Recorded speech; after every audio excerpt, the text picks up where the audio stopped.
back, everyone. So this is officially the first episode.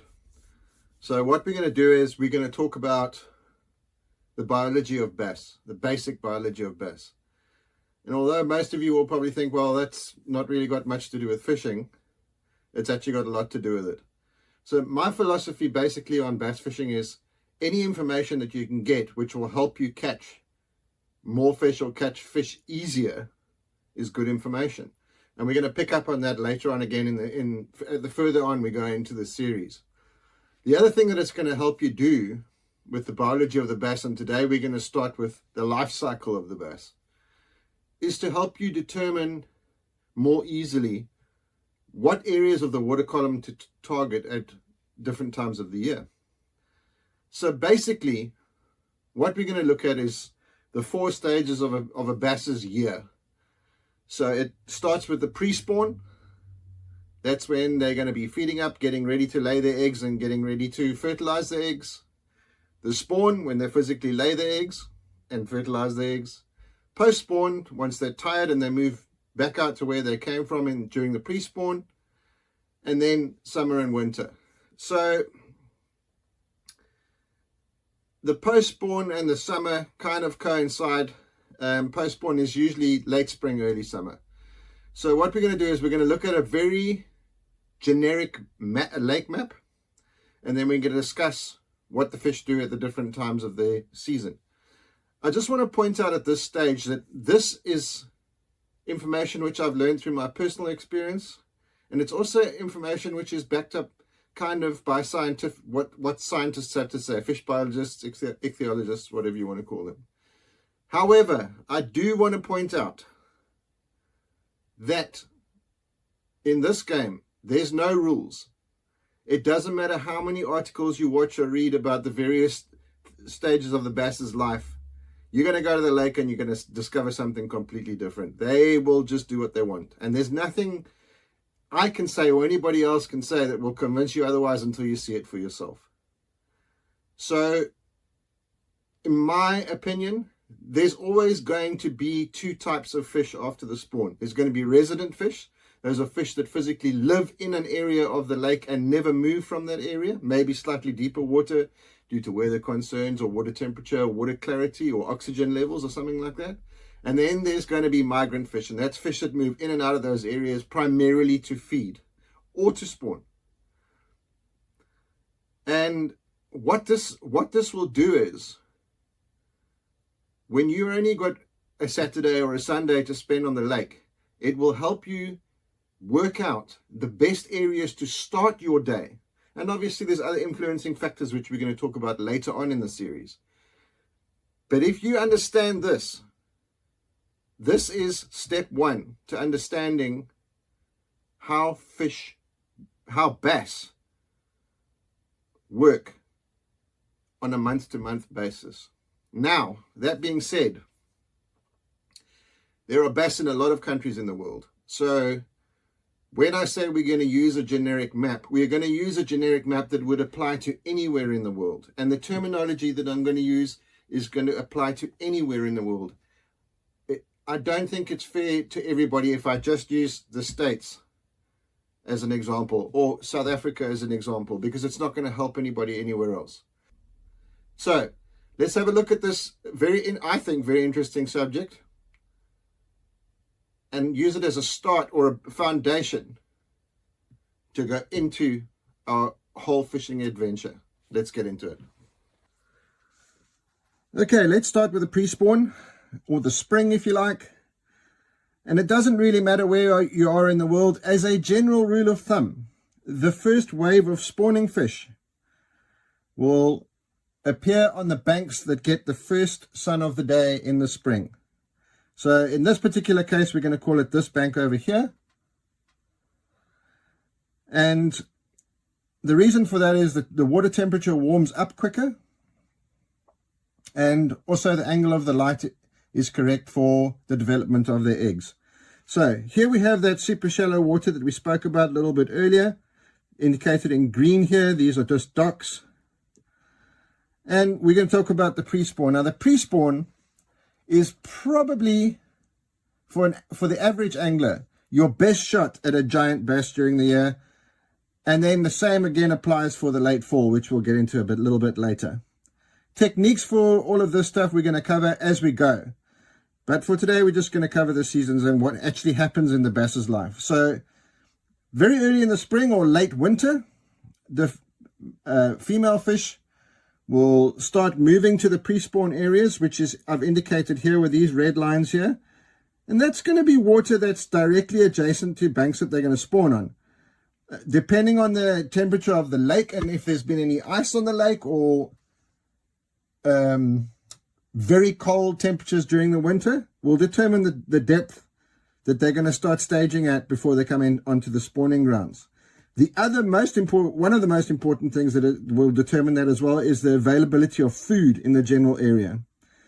When male and female bass start getting ready to spawn, during the pre-spawn, they feed up very heavily close to their spawning areas as possible, because throughout the spawn, although they will attack baits, they generally do not eat food. So they need as much energy as possible for the spawn. So this area that we've chosen on our generic map here is deeper water adjacent to the spawning banks here. There's some nice deep drops over here. We don't know the prevailing wind. We'll get into that a little bit later on. But I've just indicated two areas here in red. This one is close to, say, 30 to 32 foot. And this area here would be around 20 to 25. Now, that's not to say it'll be the same on your home lake. But on this generic lake, I've indicated this because of the steep drops on the bank over here. There's a very good chance it's going to be crawdads. They could zip up and get crawdads here. And schools of bait fish, which generally spawn before the bass spawn, in this area here, adjacent to the bank or parallel to the bank, running up and down the bank. Right, spawn. So now, what generally happens is the males, or the other name for them is the buck bass, will go shallow first, and they'll start looking for areas of hard bottom, gravel, very firm sand, rocks, tree stumps, anything like that they can build a nest on. And what they do is the males will move up from this deeper water and they'll start roaming the shallow flats. And obviously, as we've discussed, this is going to be the bank that the sun hits first in the morning. And what they'll do is they'll start looking for firm areas of bottom here. So obviously prime is gravel. If they can't get gravel, they'll find a rocky area or a tree stump, and they'll fan the area until it creates a clean area free of debris on the bottom. And then the females will start to move up. The females will come in, and then the males will chase them around or chase them onto a nest. And if the females like them, they'll stick around, lay their eggs, and the males will fertilize the eggs. So what I've shown here is areas of potential. This here is a main lake point. As you can see over here, the contour lines are very close together here, so that kind of indicates a point. We'll look at it again on the main map. But here you have a point, and generally speaking, on main lake point, somewhere on this point, there will be some rock or gravel of some sort.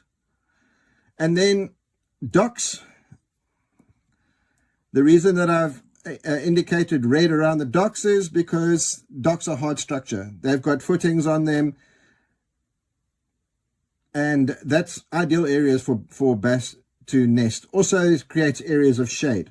So we've got this main point here. There's a long flat bank over here. Here's another dock here. There's a corner here. Another big flat. Another dock, and another small corner. So these are areas that bass are most likely to select for their bedding areas. They need clean, clearish water. They will spawn in dirty water, but they prefer clearer water. Warm, oxygen-rich water for their eggs. And also, if there's any cover around that they can utilize, they'll make use of that as well. Okay, let's get into the post-spawn. So our fish have now finished laying their eggs. Here is the shallow water here. And they gradually start to move back to the areas where they staged in the pre-spawn, or wherever their closest food is available to them. So you can see that I've indicated this is an old creek bed that I've indicated here. Be a good area for them to lie up and recover. On the deepest edge of these contours that are very close together here, that indicates a steep bank over there. They'll lie up there looking for food, place to recover, and the same here, and then these deeper contours over here.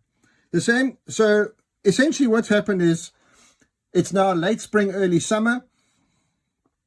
The fry have been born, the baby fish have been born. After laying the eggs, the females move out immediately. So there's a couple of things going on. The females that move away from the spawning banks here will be tired and hungry, so their condition is poor. They'll be big fish, but usually with not much weight to them because their bellies are flat. They've obviously dropped all of their eggs in these areas here. And then the males will stay with the nests until the fry are born. And then for some time, the males will guard the fry. And then for whatever reason, a switch gets flicked, and then everything is fair game, and they will just start feeding on the fry. All fish will feed on the fry. Excuse me. And then the males will also again move out here. Now, the spawn is very stressful for bass, and it, in fact, stressful for all fish, but stressful for bass. They work incredibly hard. What you'll see at this time of year is you'll see fish with red tails, where they have rubbed them raw. That's from constantly keeping the nest clean, and also from when they spawn initially. So this is a time of year especially where you have to look after your fish. Spawn and post-spawn, you really need to take care of your fish. So quick kiss, photo, and send them back to where they belong. Post-spawn, fish, as I said, the fish are recovering, so there will be periods of heavy feeding, and that will go right into the summer.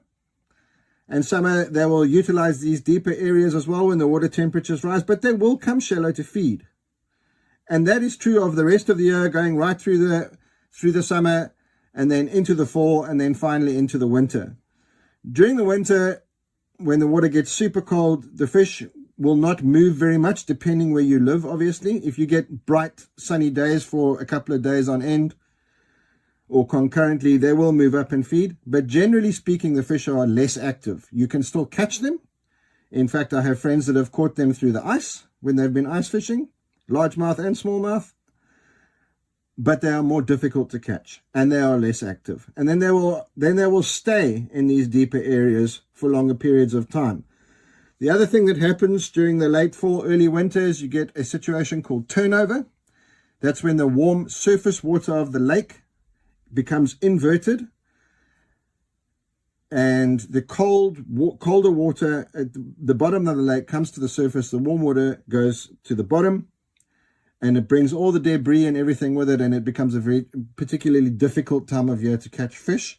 And this is what begins the process of the lake cooling down for the winter.